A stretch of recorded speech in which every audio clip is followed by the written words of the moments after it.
أنا مشتهية أسوي ماتشا، فأنا هبيت فيها فترة وصدق ما أشرب إلا ماتشا في الصباح. هذه الماتشا تجنن صراحة، البنات اللي يحبون الماتشا يحبون يشرونها ويسوونها في البيت. طلبتها من حساب، أسوي لكم منشن عليه.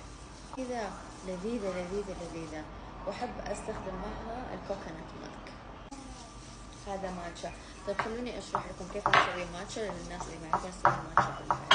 هذه الأدوات تجيك مع طلبية الماتشا. حميت الموية على 90 درجة حرارة 90. هذه تعتبر ملعقة واحدة. في ناس يحبون فانيلا ميلك، ما جربت. أحب الآلموند وأحب الكوكونات. للتحلية ماتشا.